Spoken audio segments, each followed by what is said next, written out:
creditors and debtors. So accounts receivable and accounts payable. Just a moment. Yes. Accounts receivable and accounts payable system. And then we looked essentially into the inventory system. So these were the different types, 5 types rather, of business systems that we looked into. Then our next concept was, who are the people, who are the stakeholders to whom the business systems are valuable to? So that's where we essentially looked into that the systems that we set up for our business, they are valuable for the owner, okay, so that the owner does not rely on people, okay. People keep on changing, but then the owner ensures with the help of a business system that he has enough time to look into the necessary things.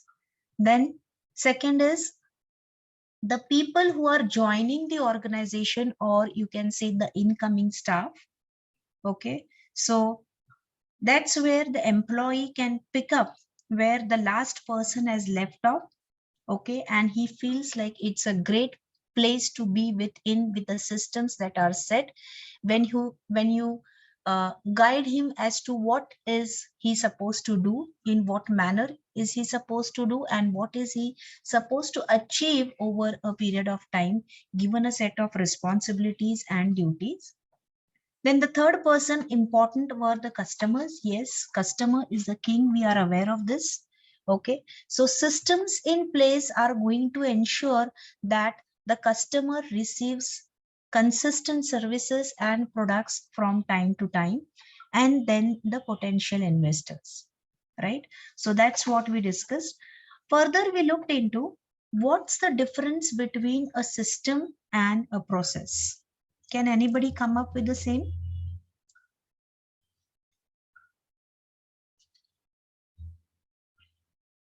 A process is a conceptual sequence of events, right, that enables the people in a business to do what they want to do, or the purpose for which the business has been started. Okay. Whereas systems, they are used to execute the process. Right. So that's where we had stopped saying that as a general rule, the processes will address the effectiveness of doing things, whereas systems will be addressing the efficiency with which you are doing a particular thing, right? Yes. And then we looked into the next concept that we looked into was the procedure, where the procedure, we referred it to a set of instructions that prescribed a certain way of performing a process or a part of the process, right? It's what we refer to as a sequence, rather a chronological sequence of doing the activities, right? Why? To be performed in such a way that the objectives of the organization, business organization, are achieved in a given time period. So that's where essentially we looked into this business procedure example of acceptance of customers' orders, right? So yes, let's move away, and let us now look into. So after viewing this, what you say, a flow chart of the business procedure for accepting the customer's orders. Now let us look into or view a procedure that has been followed by doctors.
Hello.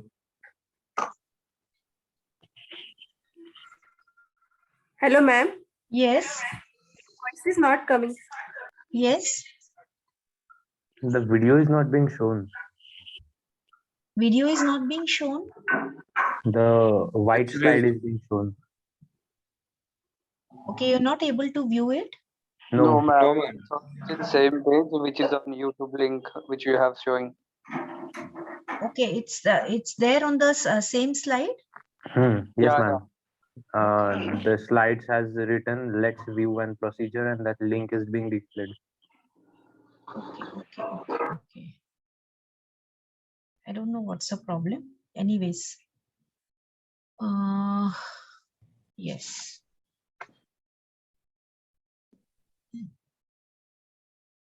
Just a moment.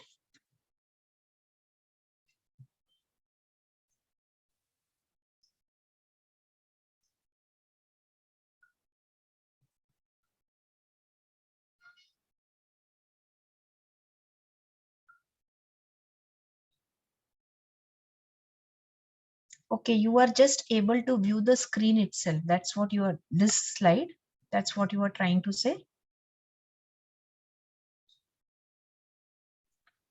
yes, ma'am. That's video screen not visible. It's just a YouTube link which you have showing. Okay, and you're not able to listen to also anything. No. Yeah, got it. Okay. Fine. I'll try to get it next time. I don't know what's the issue right now.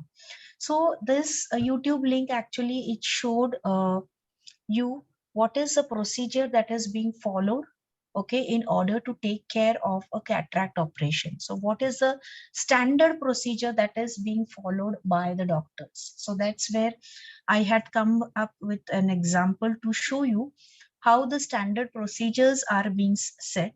Now these procedures, what we are speaking about, they are meant for insiders, essentially for the members of the organization, including the employees, the higher range officers, that's the directors, managers, as well as the frontline workers, as well as the workers in the on the shop floor, right? So they are meant to be pursued. They are also popularly known as standard operating procedures or SOPs. Okay, it states exactly what course of action is to be followed by an employee in a specific circumstances. So with this, what we understand by a procedure, now let us look into what are the characteristic features of procedures. So procedures for sure are operational guidelines reflecting the way in which the policies can be implemented. Now a company's policies and procedures, now they are interconnected with one another, okay, which are to be undertaken within a general policy framework. So that's where we come up with the characteristic features of a procedure, that it acts as a guide to the action, okay, the manner in which the operation is required to be performed or a project is required to be handled, or where your responsibility is required to be taken care of. It guides, it acts as a guide to action. Then it is defined keeping in view the objectives of the organization, the policies and the resources. Okay, so there is no point in coming up with the procedures where it has overstated the resources that are to be utilized in order to carry out a particular task. So it has to be essentially within the framework, or we can say within the constraints of the resources that are available with the organization, right? Then they are related to time sequence for the work to be performed. So essentially a sequential, what you say, a flowchart that we had looked into with respect to how to book a customer's order. So each and every step, each and every sequence was being explained with whatever number of, what you can say, um, outlets that might come out from a node. So for example, an order is received, that's what where we have looked into the diagram. Okay, is he a previous customer that belongs to the organization? If it says yes, then further it looks into the credit history of the organization. If he has paid the previous bills, then you proceed. If he hasn't paid, then you have to give a reminder. So each and every sequence, each and every part has to be in a specific order to be performed. Then it is meant for handling repetitive and regular events effectively, and at the same time it is relevant for controlling and coordination of the activities. So you are able to identify where the things have gone wrong. Accordingly you can have a control. Okay, at the same time coordination of the activities, who is the right person to be coordinated at a point of time within a specific step of a procedure, right? So even if the hierarchy of the people that are handling the different operations in the procedure are given, that's where it helps, or it becomes easier to identify the right person to coordinate the activity in case there are any issues. So procedure suggests a particular beginning and the end points which are required to be pursued in an exact manner to effectively and satisfactorily carry out a particular task that is laid down in the organizational hierarchy, right? Yes, thereby, after looking into the characteristics of the procedure, let us look into what is the importance of the procedure. So it defines the manner in which work is to be carried out, okay, and thereby it will eliminate all the irrelevant or the repetitive steps that will save the time as well as the resources of the organization. Further, it ensures a high level of uniformity in tasks. Any of the tasks that are required to be performed, they are performed in the same manner sequentially as given in the procedure. Okay, and consistency in decision, which helps in avoiding a chaos, overall chaos in the organization. Then it helps to undertake any task in an effective manner, right? And thereby the procedure suggests the ideal ways and methods of doing the things. So once you get to know, once you jot down what are the things to be performed, the manner in which it is to be performed, so every time you can take a feedback from the people who are performing that task, they can also come up with the suggestions as they are actually into the work as to what could be the best way and method of doing a particular job, right? So that's where it will be suggesting ideal ways. Further, it facilitates in eliminating either eliminating totally, or if not totally, at least reducing down the errors or the accidents even that can cause that can be attached to a particular task that has been carried out in a procedure.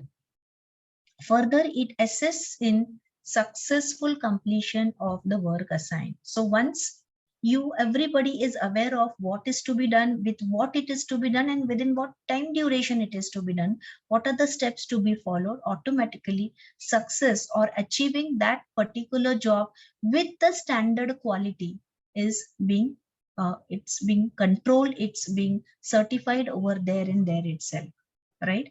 Then procedures specify the base, okay, on what basis performance of the employers or employees or the workers could be evaluated.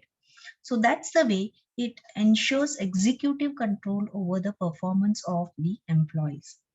And most important of all, it saves the time, efforts and money because it states the standard ways for doing the things. So the procedure is a component of the planning process of the organization, which handles what we can say is the how and when aspect. That is, it specifies the way in which work is to be performed when we address to the question how and when. So what is the right time within which it has to be performed, right? Yes, but certainly coming up with so many advantages of procedure, it doesn't mean that there cannot be any disadvantages. Can anybody come up with a disadvantage with respect to a particular procedure?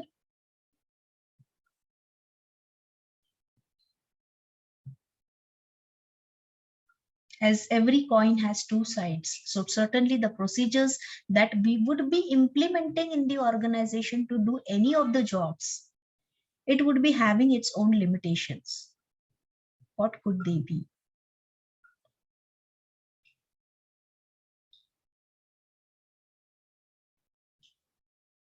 You join a particular, you join an organization and you are given an SOP. See, this is a standard operating procedure in which we operate in an organization. It has been given in your hands. Everything is being explained, set, and yes, you are ready to start working on your job.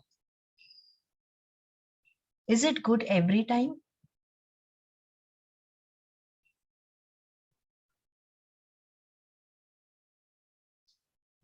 Yes or no?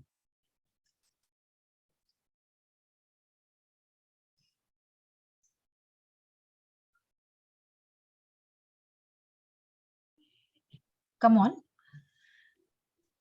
Ma'am, What didn't will happen? understand the question.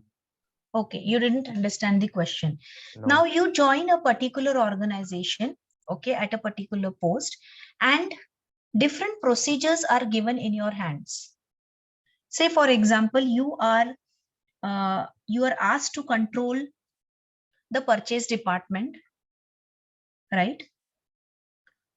And how are you going to set your controls? Everything has been decided and given to you. These are the processes that are being observed in our organization, and you have to control these processes. And this is the manner in which the processes are required to be controlled.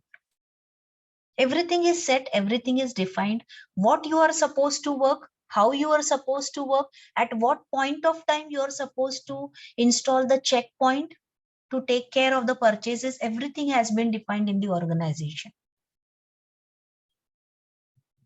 And you are known what you are supposed to do. Is that good every time? That's what I'm asking.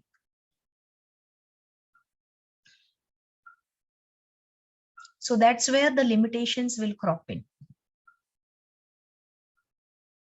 See, many a times what happens is with changing period, with new people joining the organization, instead of having a standard set of operating procedures, okay, being given to do a particular task or to carry out a particular operation at a factory level, okay, what can be done is each and every person can come up with his own spice, right? So that's where he can be asked to think over and explain him, this is what we do, what do you feel, how do we have a control over this activity that is being carried out in the organization? Or what could you think from your perspective are your points of control that are essential to be looked into to ensure the smooth functioning of all the processes in the organization? You can certainly take ideas. If you are ready made, you are giving the solution and you are saying that this is the way in which it is to be done, then you cannot think of different ways of doing the same things, right? So that's where the lacuna or the limitations of the procedures come in. Okay, why? Because it comes up with a standard way is prescribed for performing the task, and that's where it constrains the scope for innovation or improvement in performing the work. What could be different ways in which the work could be performed? So that's what, when we come up with standard procedure or standardization, every time it is going to hamper the creativity of the manner in which the tasks could be performed. Okay. So now with this, understanding a lot of procedure, let us look into now what could be the procedure for purchase of raw material in an organization. Any business organization. What do you all feel? A very simple example I have come up with for purchase of raw material. Ma'am, first of all, we will get the quotation, ask for the quotation from various companies. Okay. Yeah. And then we will compare the things like price, services provided Okay. by them, and then on credit basis or how they are giving. Okay. Like some Okay. companies might charge more, but charge less, but they ask like on time cash, the like same moment. So Okay. that thing we will compare quality about the products. Okay. Like we will check everything and which would the most suitable offer which we find. And we will also see the location, like transportation, freight charges, and every taxes. Okay. Okay. So which is most suitable in all the factors, we will select that offer and purchase. And do the purchase. Are you essentially working in a purchase department? I was working initially. Okay, you were working initially. Yes, very good. So that's the standard operating procedures that is being followed. Okay, now let us look into. So initially what happens is a request is made by the storekeeper to the purchasing department. So Dinesh, this is initially how things are being routed out, where the storekeeper is going to ask the purchase department, this is what is required by the production department. Okay, then the purchasing department will be inviting tenders, as she says, for purchase of material. Then very well explained by her, where all the minute details were included with respect to the nature of the supplier. Okay, now over here again, I would like to ask, when you are approaching companies, you are essentially going to look into what is the scale of business with which they are working, right? So whether are they sufficient to make you the supplies that are required by you or no. Then the prices, cash or credit terms, duration, transportation, freight, everything. In some cases like the medical suppliers, even the insurance could be included, right? Then selection of the suppliers, then placing of the order with the selected suppliers, deciding on the payment terms and conditions, whether it should be on an order basis or on a period basis. If in case you are having your raw materials purchased every 2 months, so should we be making the payments quarterly, 6 monthly or monthly, and so on. And then payment made by the accounts department. After the payment is made by accounts department, the intimation again given in case of credit purchase to the risk, so that the respective ledgers are being revised, right, with respect to the party accounts that we are having, we are holding, in order to maintain the what is payable, to identify what is payable to the party from time to time, right? So this is a procedure for purchasing of raw material. Now let us look into another one more procedure, right? This could be pretty easier. So that's where you need not work anywhere. So, okay, what could be the procedure that is followed for recruiting an employee?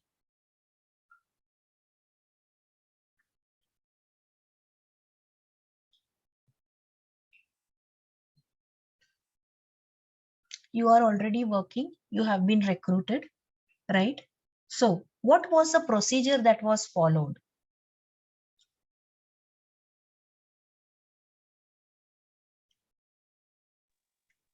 Okay, I divide the procedure into 3 parts.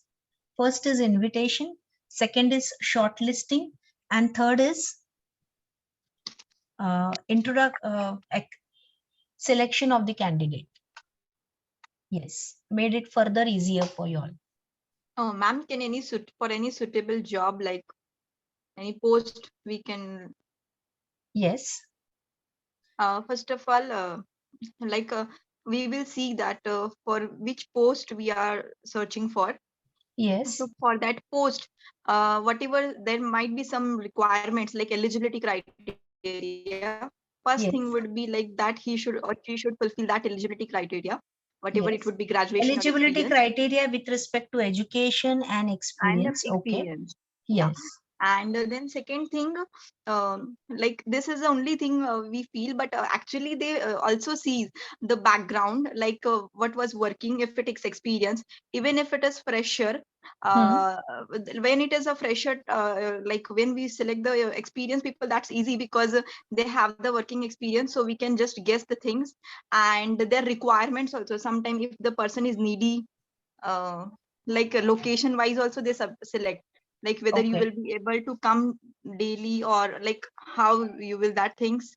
And Okay. second thing we can say, like he should or she should continue the job for long time. That type of process, they like that type of person they like to choose more. Okay. Yes. So what you are saying, everything is from the perspective of a person who is interested in taking up a job, right? But if from the point of view, yes, no doubt there are certain points from point of view of an organization also. But yes, initially you will be inviting the applications, probably. Yes, let's look into the list. Inviting the applications through advertisement on various platforms. Okay, where again, if you are a huge organization, you will always identify which could be the cheapest mode for inviting the applications. What were the results that when previously you had made applications in the newspapers, okay, or you have asked your peers or colleagues who can come up with similar type of experienced person that are required by the organization, and so on, right? A cost benefit analysis can be done with respect to the same, and then you decide on which mode is the cheapest one, or that will bring you quality people in your organization, right? So inviting the applications through advertisement, then screening of employees, right? Now in the advertisement, as you said, the requirements with respect to experience and what we can say the educational qualifications or certain skill sets that are required could be mentioned. Then screening of the employees, once all the applications are received, essentially if you are looking out for with a person with an experience of 5 years and more, so even if 2 or 3 years of experience, if it's not, that's where so many of the applications, or if you are requiring a female candidate or a male candidate within a specific age group, if you are preferring, but you are not mentioned that in the advertisement, then accordingly you will be screening these employees through the CVs or the resumes that you have received for the post. Okay, then shortlisting the candidates. Once screening is done, you have picked up whom you would like to call them. So shortlisting the candidates and then inviting them, right? Because you're not going to interview all of them. If you are having a choice, why not to take the choice, right? Why not choose them? And so that you save your time on shortlisting, inviting them, asking them to go. Now, many a times there are aptitude tests. Once the aptitude tests are being done, then there might be a written test that could be conducted. Okay, after a written test, then you'll be having an interview. Again, in interview rounds also, there are 2 rounds, maybe a technical interview, and once that gets cleared, then you are having an HR interview as such, where where you can say a discussion could be carried out with the candidate with respect to the career path that he is looking for in the organization. So when you spoke about the number of years that an employee could be retained in the organization. Should we be investing so much of resources of the organization in time, in terms of time, in terms of the training that he will be achieving over the period of time, and what are the returns that an organization can expect from such a candidate, right? And then finally, once everything has been sorted out, we can have a medical test for those who are selected in the interview round. Generally, many a times, yes, people do certify this test, but yes, there could be even constraints with respect to certain people when they are required to work on a specific job, right? Then candidates who pass the medical test, they certainly receive a joining letter. So this is a normal procedure that is being followed for recruiting the employees. So simply put, what we can say in short is that the procedure is a well-defined method of completing a task. Then it embraces a series of steps to be undertaken while performing a course of action to undertake a repetitive task in a uniform as well as in a, what we can say is a consistent, same manner, consistent manner. So procedures, once they are laid down, they can be reviewed again and again over the period of time. They can be revised, and on the basis of past incidents and behaviors where lacunas are identified, they could be corrected or more steps could be included. A few of them could be removed and so on. So now, before arriving at a procedure, what is a must is one should learn to write effectively, or to come up with a business procedure, what could be done, right? So how do we write a effective business procedure? So there is a need for, initially before coming up or before even starting with writing up of a procedure, there is a need for policies that are laid down in the organization, and then the procedures could be used or could be framed to put the policy into the practice, right? So policies are basically frameworks for decision making. They should not be restrictive, but they need to be progressive and practical ones. The procedures will outline how to implement the policies in a step-by-step fashion, and they should be aligning with the business objectives. So that's where business systems, they are a real life manifestations of the information flow that put the policies into practice, and which will essentially define the interdependencies within interdependencies amongst the different systems in the organization. So in developing the procedures that makes policies a reality, remember that the procedures, like systems, they need to be well documented in order to be transferable and in order to be adaptable. So that's where you would like to make sure that the instructions are readily available, well thought of, so that anyone can do the task in, anybody who joins a particular department can do the task in a similar way that is done by the existing staff as well.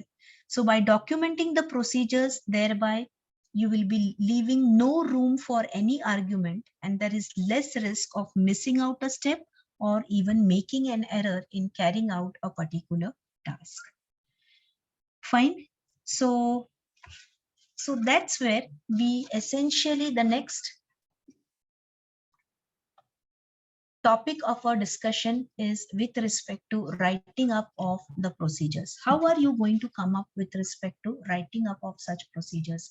Standard operating procedures that could be followed by any new joinee of your organization.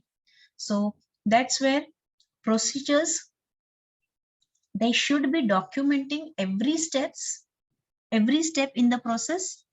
Then they should be clear and simple, easy to understand, okay, so that anybody can follow them. If required, you can also have a pictorial representation in the form of flowchart, so a person doesn't have to read through the document, but he can easily Visual aids helps a person to learn things faster and follow faster or adapt faster. Then the policies, again, they can include checklist. Are these 2 or 3 things, are these completed before you start the next thing? So it can include checklist. Then they can you can start by taking notes. How will you actually look into this? You can start by taking notes about what you need to do in order to complete a particular task. So start taking notes with respect to the task and the manner in which it is required to be performed, right from the starting point till the accomplishment of the task. Further, once this is done, in order to see that it has this each and every task is carried out in a consistent and in a similar manner, then what you can do is, whatever notes you have taken with respect to the accomplishment of task, you can convert these notes into a repeatable template as such. Now this template will have a clarity about the step-by-step process that is required to accomplish the task. Then you have to be sure that whatever procedures, standard operating procedures that you have developed, okay, you are going to store this, you are going to have this at a central location where any person in the organization who is requiring access, who needs the help of these standard operating procedures, he is able to access it, he is able to receive it in a given time. And finally, you have to be sure, right, that you are including all the relevant details with respect to the task that may be required to implement the procedure. Now, these details could be with respect to what are the things you need to procure, who are the people from whom you need authentication before starting the task, okay, who are the set of people to which you will be delegating a few tasks, and so on and so forth. So everything, every relevant detail that will help a person to accomplish a particular task in a successful manner has to be implemented into it. Now, nowadays there are even software packages, okay, and third-party consultants that are available that will help you to define the procedures that you will be needing to suit or as per the requirements of your business. Okay, so writing the procedures, when you start writing the procedures, when you start preparing the documentation work, now that's where you will realize that the real task is putting down. Understanding procedures might be comparatively easier, but putting down this understood part onto the paper so that the other person understands it, that's a very difficult task that needs to be looked into while designing a standard operating procedure as such, right? Yes. So with this, then we look into how do we develop. Now, these are the general steps that we have looked into for writing out of a standard operating procedures.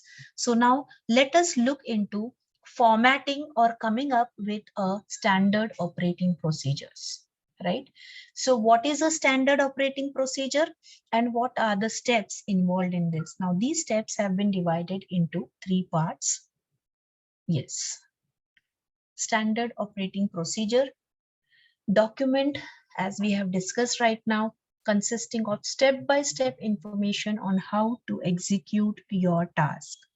So an existing SOP or a standard operating procedure may need to be modified and updated, or even you may be in a scenario where you have to write where you are asked to prepare a standard operating procedure right from the scratch.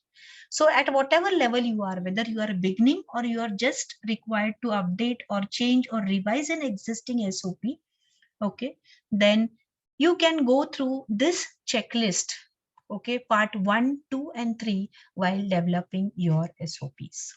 Yes. So what are they? Let us look into them one by one. Okay. So part 1, it speaks about formatting your standard operating procedure. Part 2 speaks about actual writing down your standard operating procedure, and part 3 speaks about ensuring success and accuracy with the SOP which you have already documented. Right?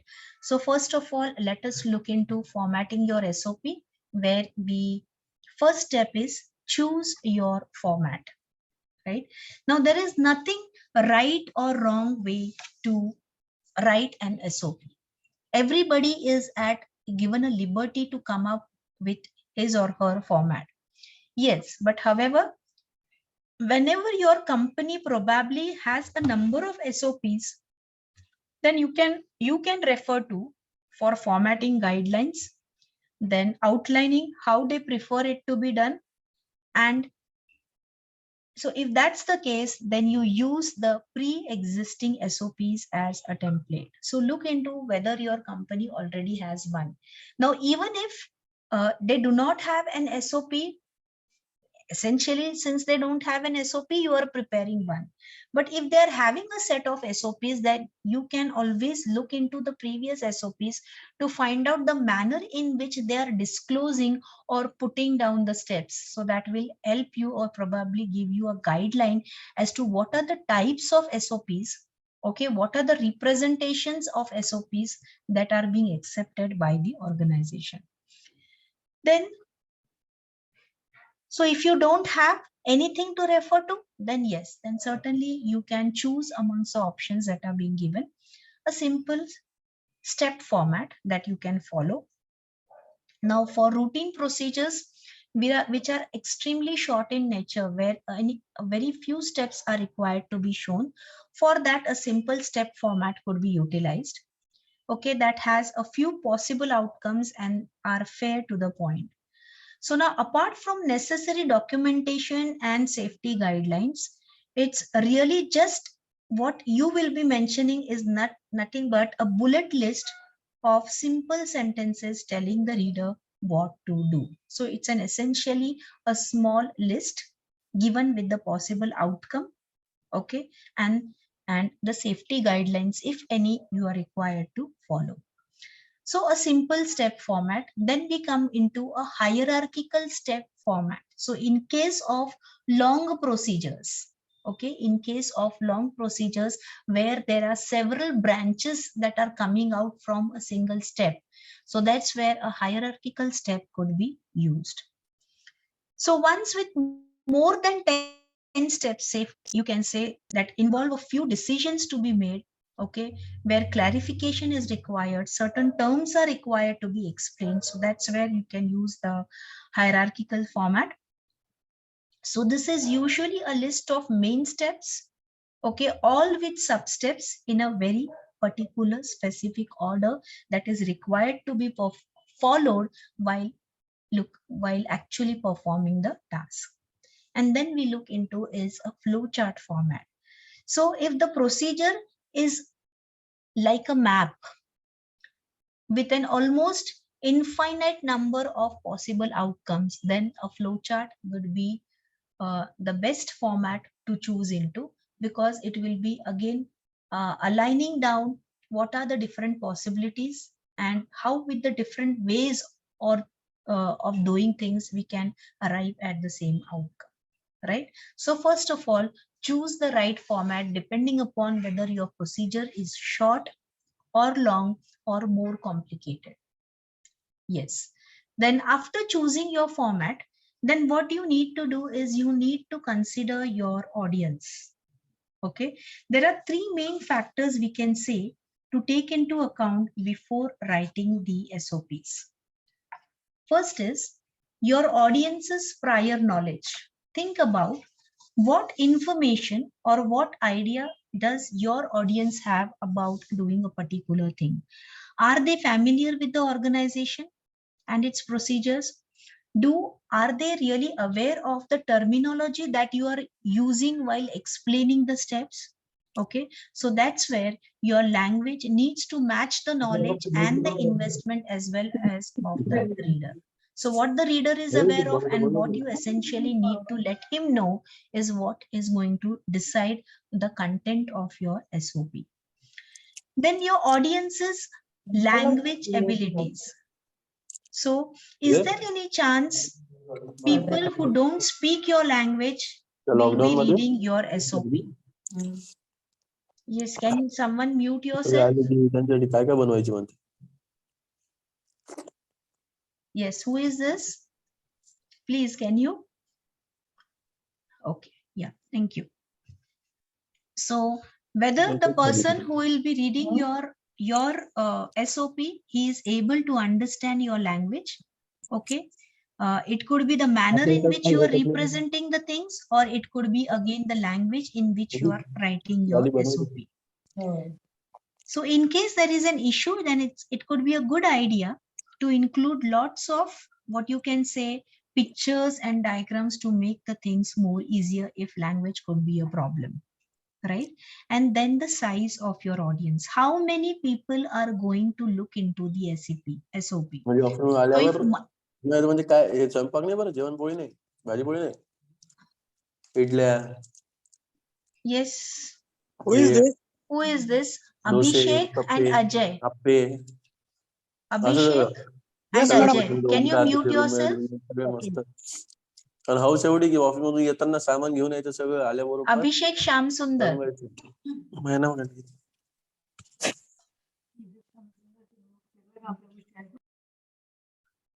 Okay, fine. Yes. So the size of your audience. So if multiple people at once are reading your SOPs who are in different roles, say for example, then you should be formatting the document more like a conversation in the play. Okay. So user 1 completes an action which is followed by user 2 and so on and so forth. So that's the way a reader can see how he or she is an integral cog in the well-oiled machine, right? So know your audience's prior knowledge, your language abilities, and the size of your audience. So that's where you will be considering your audience. Then the next step is consider your knowledge. What are you aware of? Okay. So what it boils down to do this is that are you the best person to be writing this, or is that some other person existing in the organization who has more of experience of carrying out the operation? Then probably he is the person to whom it should be resorted to. Then do you know, okay, what the process entails? Are you exactly aware of what goes into that process? Or you have just observed, or by observing others are you going to write it down? So it is going to matter a lot. Then how could it go wrong? Okay, you also have to think about what could be the mistakes that could be probably done by candidates in performing those particular tasks. Okay, and then how can you make it safe? Be it working at a factory level, or be it with respect to arriving at decisions where huge amount of finances are involved. How can you arrive at a process or a procedure where things could be made more safer by including authorization into the picture? Okay, if not, you may be better off handling it over to someone else who is much more experienced than you. Why? Because a poorly written, or what we can say, an inaccurate standard operating procedures will not only reduce the productivity, okay, and it will lead to organizational failures, but it can also be unsafe at the same time and have an adverse impact on anything from your team to the entire business environment.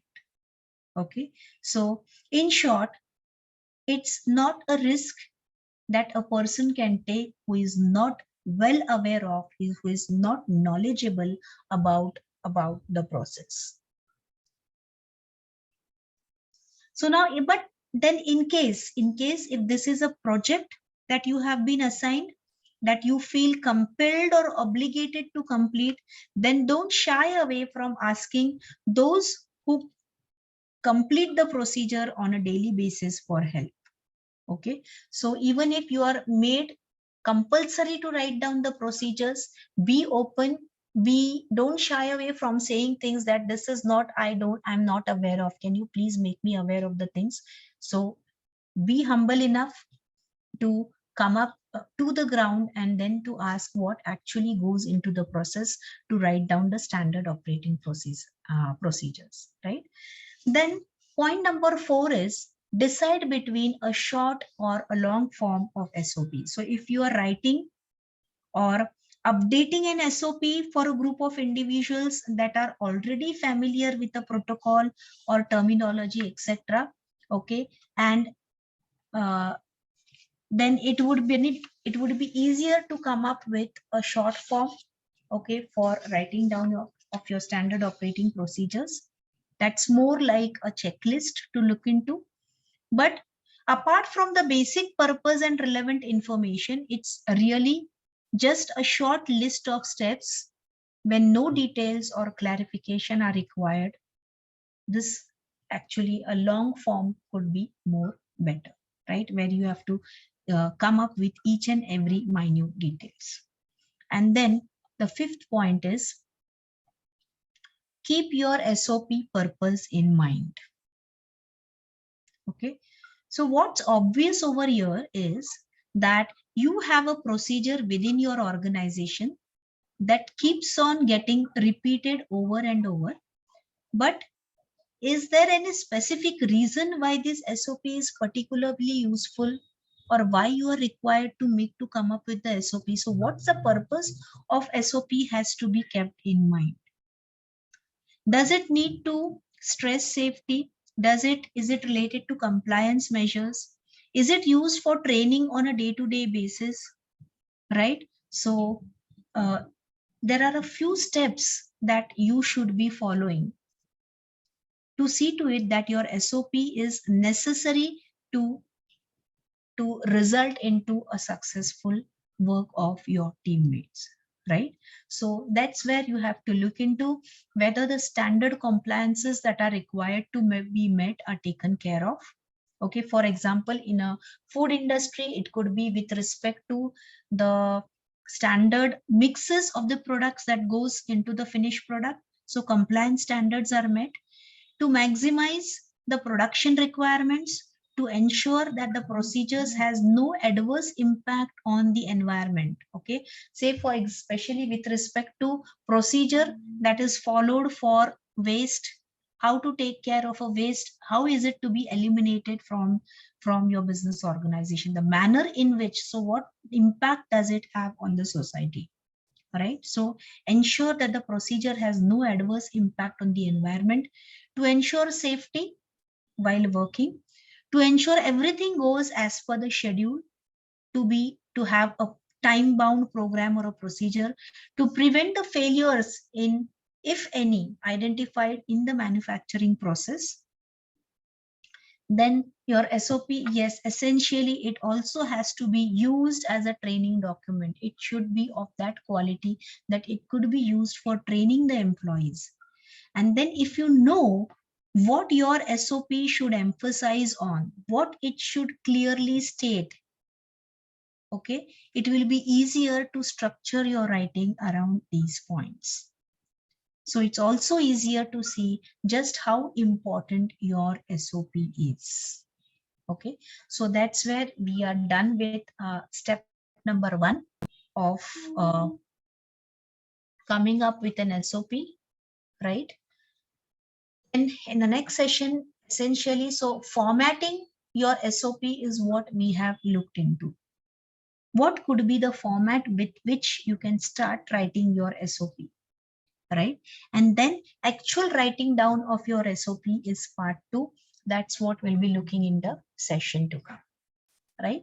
Yes, thank you, class. So that's where we stop over here for today. And then essentially we will be coming into writing up of SOPs, standard operating procedures, right, at a later stage, making it more interesting, right? So that's where we stop over here for today. Thank you, class. Thank you, ma'am. Yes. Thank you, ma'am. Yes. Thank you, ma'am. Yes.